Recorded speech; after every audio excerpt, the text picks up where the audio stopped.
munaasabadana ahayd mid uu xilka kula wareegayay taliyaha cusub ee qaybta booliiska gobolka Sool gaashaanle dhexe Ibrahim Jaamacdad ayaa lagu qabtay xarunta qaybta booliiska ee gobolka Sool waxaana ka soo qayb galay kusimaha barasaabka gobolka Sool hogaanka ciidanka birmadka Somaliland iyo saraakiisha booliiska iyo militariga ee gobolka Sool ugu horeyntiina munaasabadaasi waxa ka hadlay taliyaha cusub ee dhawaan loo soo magacaabay qaybta booliiska gobolka Sool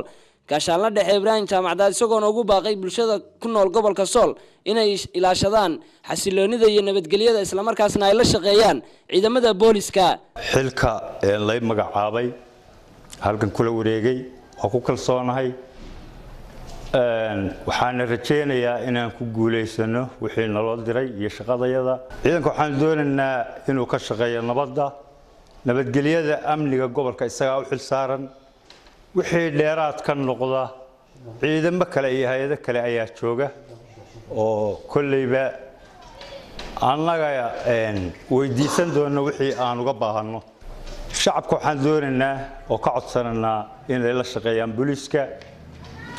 inay waxa dhibaateynaya iyo waxa nabadgelyada darrada keenaya inay uga soo digaan iyo inay wararka la soo socodsiiyaan booliskuna inuu la shaqeeyo shacabka oo saaxiib ka dhig waxaan isagu halkaasi hadallo kooban ka soo jeediyay hogaanka ciidanka birmadka Somaliland gaashaanle sare Cabdi Axmed Tiir oo dhawaantan ba howlgallo ugu sugnaa magaalada Laascanood ee xarunta gobolka Sool waxaana hadaladiisii kamid ahaa sida tan halkan maanta waxaynu fadhinaa xil wareejintii taliyaha cusub ee qaybta loo soo magacaabay كلي ما عصبة حلو ريجنوه والله وريجها حلالك وأنا سنها دولة نمو وأنا واجد مربع قفكو إن ماشي كهبون قفك اللي جيو وحن كل دار ما يتليها غيبته عصب إني لهاي هرتكو أسطورة مركه هو رحلك مركه حجنا